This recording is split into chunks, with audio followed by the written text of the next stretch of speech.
Hello everyone, welcome to my channel H D Orion. हम पढ़ रहे हैं accountancy for class 11th T S Grewal की टेक्स्ट बुक से chapter 5 accounting equations. So let us see some questions from the text book. Now question number 4, what will be the effect of the following on the accounting equation? Harish started business with cash rupees 18,000, purchased goods for cash rupees 5,000 and on credit rupees 2,000, and sold goods for cash rupees 4,000 costing rupees 2,400, and rent paid rupees 1,000 and rent outstanding rupees 200। अब इन चारों statement को पढ़ करके हमें decide करना है कि कौन कौन से एसेट्स होंगे और कौन सी लाइबिलिटीज़ होगी और कैपिटल कितना होगा। तो फर्स्ट स्टेटमेंट में है Harish started business with cash, तो एसेट्स में एक होगा कैश और कैपिटल तो होगा ही। फिर सेकंड में purchase goods for cash and on credit, तो कैश के साथ साथ स्टॉक भी आ जाएगा। और क्रेडिट में ख़रीदा गया है गुड्स, मतलब क्रेडिटर्स आ जाएगा लाइबिलिटीज़ में, क्रेडिटर। फिर sold goods for cash costing rupees 2,400 for rupees 4,000, इसमें कैश में, स्टॉक में और कैपिटल में असर पड़ेगा। फिर फोर्थ पॉइंट है rent paid and rent outstanding. Rent outstanding मतलब है कि पैसा नहीं पटाया गया अभी तक रेंट का, मतलब 200 का आउटस्टैंडिंग रेंट आ जाएगा और ये कैश में से लेस हो जाएगा 1,000 और 200 जो है वो कैपिटल में से भी माइनस होगा, मतलब 1,200 रुपीज़ कैपिटल से माइनस होगा। So how many assets we have? Cash and stock as asset and liabilities में creditors and outstanding rent और एक capital. So let us see the solution. Now solution 4, accounting equation. First point, started business.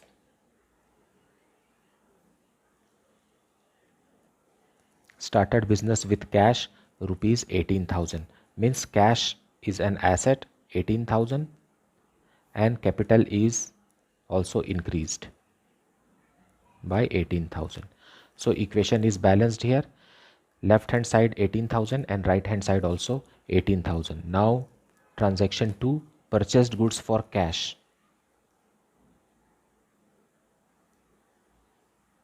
Purchased goods for cash rupees 5,000. So cash जो है वो decrease हो जाएगा और stock बढ़ जाएगा, स्टॉक बढ़ जाएगा।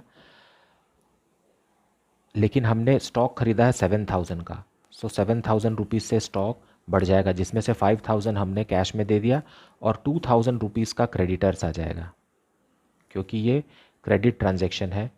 2,000 रुपीज़ का स्टॉक, मतलब ये हम आगे कभी भविष्य में इसका पेमेंट होगा। Now the effect is new equation we will calculate.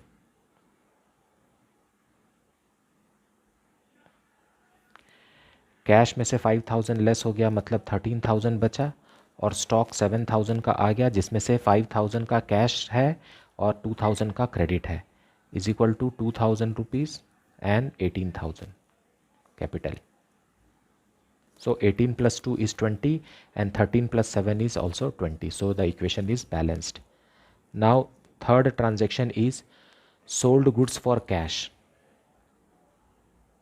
Sold goods for cash, cost price rupees 2,400 for rupees 4,000, मतलब कैश में हमने सामान बेच दिया, सो 4,000 रुपीज़ कैश इंक्रीज़ हो जाएगा सेलिंग प्राइस से। और वो सामान जो बिका, जो गुड्स हमने बेच दिया, वो गुड्स का कॉस्ट प्राइस था rupees 2,400, so stock will reduce by 2,400। Bracket का मतलब होता है माइनस। अब यहाँ पर प्रॉफिट जनरेट हो रहा है, 2,400 कॉस्ट प्राइस के गुड्स को 4,000 में बेच दिया गया है, मतलब 1,600 रुपीज़ का प्रॉफिट होगा जो कैपिटल से जुड़ जाएगा। So capital will increase by 1,600।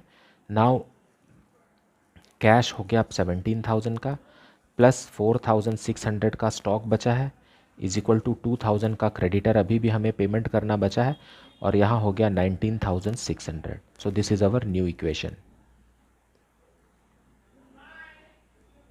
यहाँ हो गया 21,600 ग्रैंड टोटल, यहाँ भी हो गया 21,600. It means the equation is balanced.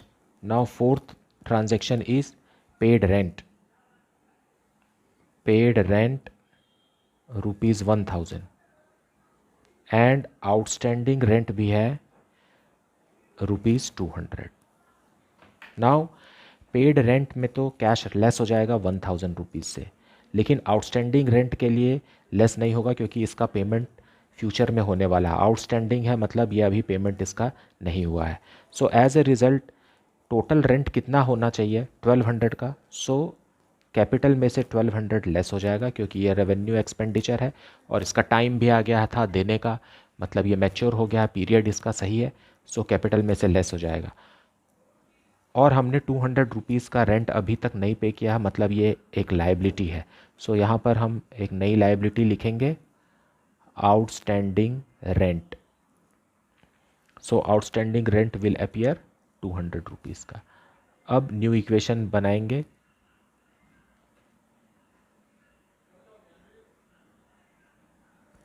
New equation आ गया 16,000 रुपीज़ का कैश है प्लस 4,600 रुपीज़ का स्टॉक है इज इक्वल टू 2,000 रुपीज़ का क्रेडिटर है, 200 रुपीज़ का आउटस्टैंडिंग रेंट है एंड 18,400 रुपीज़ का कैपिटल है. Now if we check on both the sides, 16,000 plus 4,600 is 20,600 assets और लाइबिलिटीज़ एंड कैपिटल को अगर हम ऐड करते हैं तो ये हो गया 20,600 on the right hand side. So this is the solution.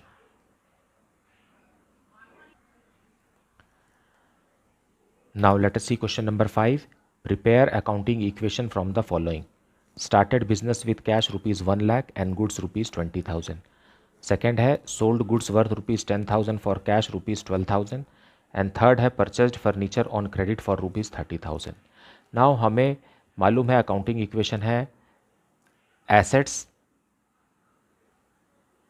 is equal to liabilities plus capital. ये हमारा अकाउंटिंग इक्वेशन है. अब हमें पता लगाना है कि कितने कौन कौन से एसेट्स होंगे, लाइबिलिटीज़ होगा और कैपिटल में क्या. So started business with cash and goods, मतलब एसेट्स में कैश होना चाहिए और स्टॉक होना चाहिए. गुड्स का मतलब है स्टॉक और कैपिटल तो रहेगा ही कैपिटल. फिर सोल्ड गुड्स वर्थ ₹10,000 फॉर ₹12,000 में ये तीनों ही यूज़ होंगे, कैश और स्टॉक और कैपिटल ही यूज़ होगा. सो कोई नया एसेट या लाइबिलिटी नहीं आएगा. थर्ड ट्रांजैक्शन में परचेज्ड फर्नीचर ऑन क्रेडिट में एक और एसेट आ जाएगा फर्नीचर और लाइबिलिटीज़ में एक क्रेडिटर आ जाएगा. मतलब हमारे पास 3 assets, 1 liability and 1 capital. Now let us see. Now solution 5 accounting equation. First transaction assets is equal to liabilities plus capital में हमें हमारा फर्स्ट ट्रांजैक्शन है started business. started business with cash and goods. so cash है एक asset और दूसरा है goods मतलब स्टॉक. और कैश है ₹1 लाख का एंड स्टॉक है ₹20,000 का, मतलब 1,20,000 से बिजनेस स्टार्ट किया गया. Now the equation is balanced here. Now second transaction है sold goods worth ₹10,000 for cash ₹12,000. Sold goods cost price ₹10,000 for cash ₹12,000. So 10,000 cost price का goods 12,000 रुपीज़ कैश में बेच दिया गया. So cash will increase by 12,000 rupees but stock will reduce by 10,000. Stock जो है वो कम हो जाएगा 10,000 से क्योंकि स्टॉक हमेशा कॉस्ट प्राइस पे ही मेंटेन किया जाता है, इसलिए 10,000 स्टॉक से लेस हो जाएगा. और यहाँ इस ट्रांजैक्शन में 2,000 रुपीज़ का प्रॉफिट है. यह प्रॉफिट जो है वो कैपिटल में ऐड हो जाएगा. ब्रैकेट का मतलब माइनस होता है और बिना ब्रैकेट का मतलब होता है plus. So new equation is, अब न्यू इक्वेशन आ जाए ₹1,12,000 प्लस 10,000 इज इक्वल टू 1,22,000. अब थर्ड इक्वेशन है purchased furniture. Purchased furniture on credit, मतलब उधार में फर्नीचर खरीदा, तो एक एसेट और बढ़ जाएगा हमारे पास, फर्नीचर, और क्रेडिटर भी आ जाएगा लाइबिलिटीज़ में। और ये जो फर्नीचर ख़रीदा है हमने, ये है ₹30,000 का। सो फर्नीचर का वैल्यू बढ़ गया 30,000 से, और 30,000 रुपीज़ से क्रेडिटर भी इंक्रीज़ हो जाएगा। Now the new equation is 1,12,000 rupees का कैश वैसा ही रहेगा, प्लस 10,000 रुपीज़ का स्टॉक बचा हुआ है, प्लस 30,000 रुपीज़ का नया फर्नीचर आ गया, इज़ इक्वल टू 30,000 रुपीज़ का क्रेडिटर प्लस 1,22,000 रुपीज़ का capital. This is the new equation.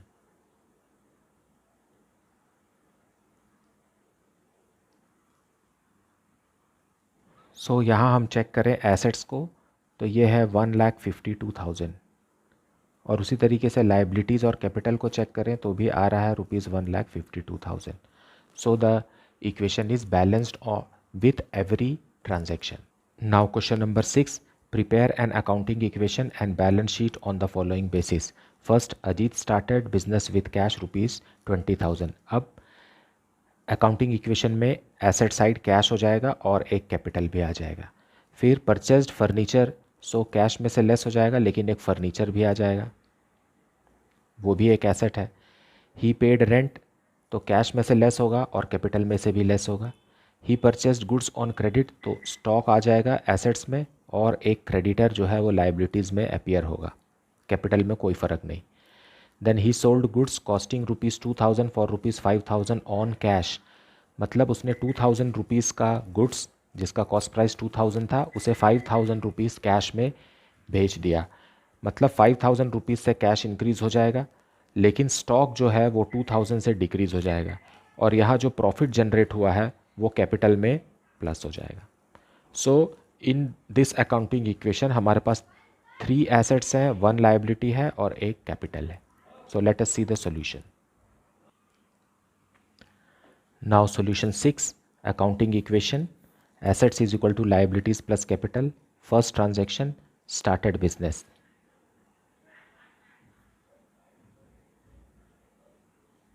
With cash, so cash increase हो जाएगा ₹20,000 से, और कैपिटल भी इंक्रीज हो जाएगा 20,000 से।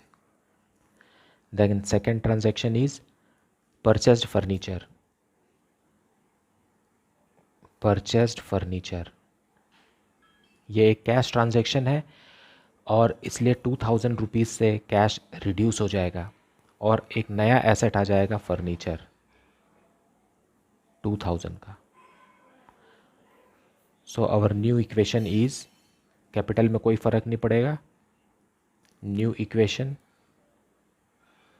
अब रिमेनिंग कैश कितना है 18,000 प्लस नया furniture 2,000 is equal to 20,000। So equation is balanced, left hand side भी 20,000 और राइट हैंड साइड भी 20,000।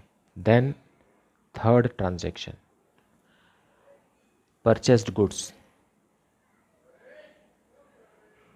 परचेस्ड गुड्स ऑन क्रेडिट मतलब उधार में स्टॉक खरीदा, सो एसेट बढ़ जाएगा हमारे पास, स्टॉक इंक्रीज हो जाएगा रुपीज़ 3,000 से। सो स्टॉक इंक्रीज हो गया ₹3,000 से और क्रेडिटर भी इंक्रीज हो जाएगा ₹3,000 से। So our new equation is, जबकि कैश में और फर्नीचर पे और कैपिटल में कोई भी फ़र्क नहीं पड़ेगा, न्यू इक्वेशन 18,000 रुपीज़ का कैश प्लस 2,000 रुपीज़ का फर्नीचर प्लस 3,000 रुपीज़ का stock is equal to 3,000 rupees का क्रेडिटर, ये क्रेडिटर है, प्लस कैपिटल 20,000 का। So left hand side and right hand side are equal, 23,000 on both the sides. अब fourth transaction है rent paid. Rent paid actually में ये third transaction है, मैंने गलती से फोर्थ ट्रांजैक्शन को थर्ड ले लिया है, कोई बात नहीं। रेंट पेड 200 का है, सो कैश कम हो जाएगा 200 से और कैपिटल भी कम हो जाएगा 200 से। कोई भी एक्सपेंस जो होता है सर्विसेज के लिए वो कैपिटल से लेस हो जाता है, मतलब कोई भी एक्सपेंस या लॉस जो है वो कैपिटल से लेस हो जाएगा और कोई भी इनकम या गेन कैपिटल में ऐड हो जाएगा। So in this case it is an expense, so it will be subtracted. So 17,800 अब कैश बच गया न्यू इक्वेशन में, प्लस 2,000 रुपीज़ का फर्नीचर है, प्लस 3,000 रुपीज़ का स्टॉक है, इज इक्वल टू 3,000 रुपीज़ का क्रेडिटर बचा हुआ है और कैपिटल अब बचा है 19,800 का। मतलब राइट हैंड साइड है 22,800 और लेफ्ट हैंड साइड भी है 22,800। So this is the new equation. Now fifth transaction भी है हमारे पास। He sold goods costing ₹2,000 for ₹5,000। So sold goods cost price ₹2,000 for cash ₹5,000. now this is a cash transaction। अब क्योंकि सामान बेचा गया है तो cash will increase by 5,000, cash बढ़ जाएगा, लेकिन स्टॉक जो है वो 2,000 से कम हो जाएगा, रिड्यूस हो जाएगा क्योंकि it has been sold. Now generated profit जो है वो कैपिटल में ऐड हो जाएगा। Now we will calculate the new equation.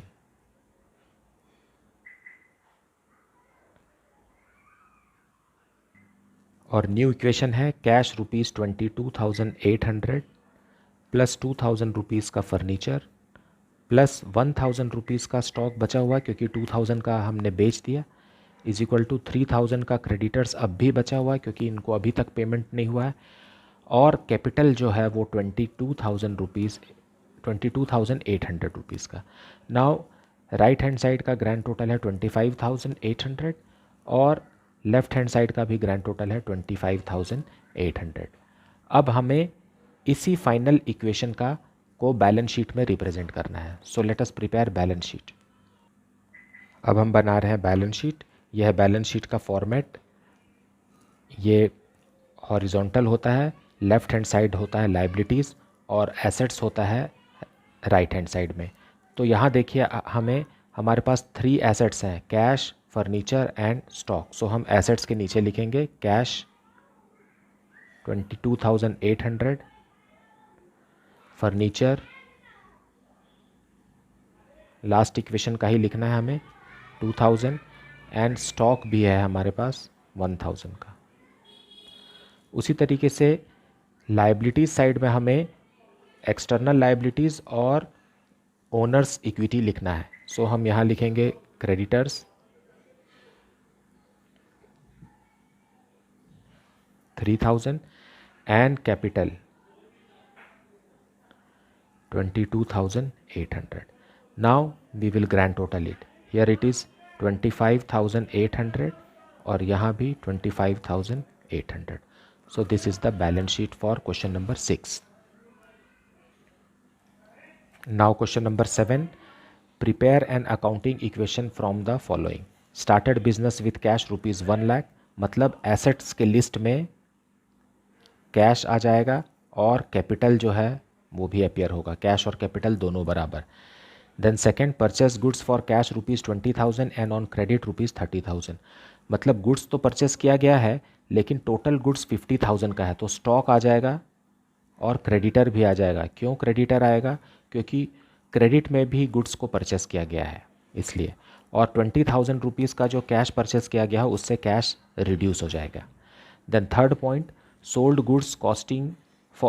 Goods for cash costing ₹10,000 and on credit costing ₹15,000 both at a profit of 20%। यहाँ पर 10,000 रुपीज़ का और 15,000 रुपीज़ कॉस्ट का, मतलब 25,000 रुपीज़ कॉस्ट का गुड्स सोल्ड कर दिया गया, यानी बेच दिया गया, मतलब स्टॉक में से ये लेस हो जाएगा। और दोनों में ही, चाहे वो कैश ट्रांजैक्शन हो चाहे वो क्रेडिट ट्रांजैक्शन हो, 20% जो है वो प्रॉफिट है, तो प्रॉफिट जो है वो कैपिटल में ऐड हो जाएगा। मतलब 10,000 का 20% 2,000 रुपीज़ प्रॉफिट और यहाँ 15,000 का 20% 3,000, मतलब 5,000 प्रॉफिट जो है वो कैपिटल में जुड़ जाएगा।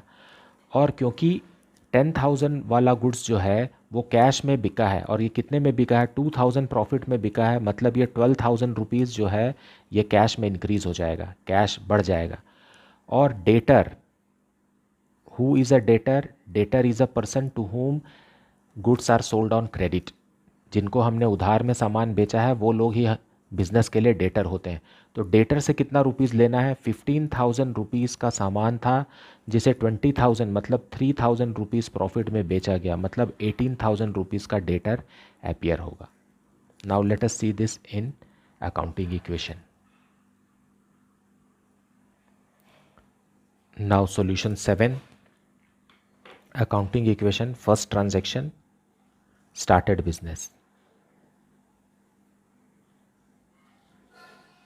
Started business with cash rupees 1 lakh, so cash increase हो जाएगा 1 लाख रुपीज़ से और कैपिटल भी इंक्रीज हो जाएगा रुपीज़ 1 लाख से। So equation is balanced. Then second transaction है purchased goods for cash,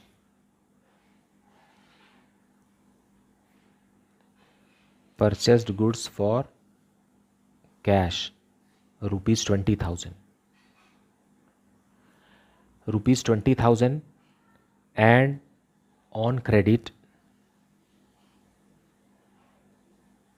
rupees 30,000, मतलब टोटल परचेस ऑफ स्टॉक जो है वो 50,000 का है। सो स्टॉक आ जाएगा हमारे पास, स्टॉक 50,000 का आ गया, लेकिन कैश रिड्यूस हो जाएगा 20,000 से, क्योंकि 20,000 का स्टॉक जो है वो कैश में ख़रीदा गया है और 30,000 का क्रेडिट में। सो क्रेडिटर्स आ जाएंगे यहाँ पर, क्रेडिटर्स अपीयर हो जाएंगे 30,000 रुपीज़ से, और कैपिटल में कोई भी चेंज नहीं आएगा क्योंकि इस परचेज ऑफ गुड्स के कारण कोई भी लॉस या कोई भी इनकम या गेन बिजनेस को नहीं हुआ है। So new equation, new equation. अब रिमेनिंग कैश है रुपीज़ 80,000 का, स्टॉक है रुपीज़ 50,000 का, क्रेडिटर्स है रुपीज़ 30,000 का, प्लस कैपिटल है रुपीज़ 1 लाख का, मतलब 1,30,000 on both the sides. Then let us see the third transaction, sold goods.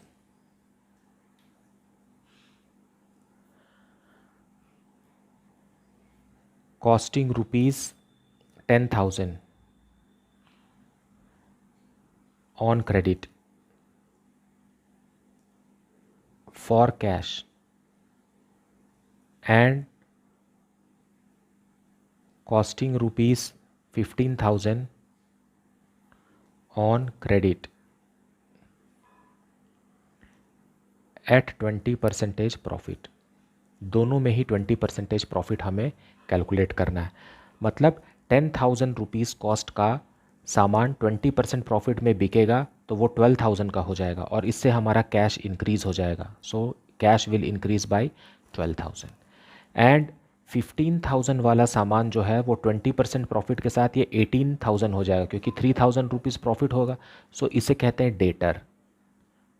जो हमसे उधार में सामान खरीदते हैं उनको कहते हैं डेटर, और ये एक एसेट है क्योंकि ये भविष्य में हमको पैसे देंगे। सो डेटर्स इंक्रीज़ हो जाएंगे 18,000 से। अब यहाँ देखिए 25,000 का सामान है और वो बिक रहा है 20,000 में, मतलब 5,000 रुपीज़ का जो प्रॉफिट है वो कैपिटल में ऐड हो जाएगा।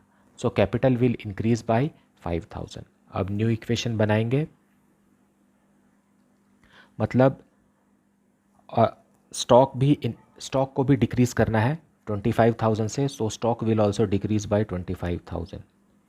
अब कैश कितना बच गया, कैश हो गया 92,000 से इंक्रीज हो गया, प्लस स्टॉक 50,000 का था उसमें से 25,000 का सोल्ड आउट है, मतलब रिमेनिंग 25,000 का स्टॉक बच गया, और डेटर्स अपीयर हो गए 18,000 के, इज इक्वल टू 30,000 का क्रेडिटर वैसा का वैसा ही है, प्लस 1,05,000 रुपीज़ का कैपिटल हो गया।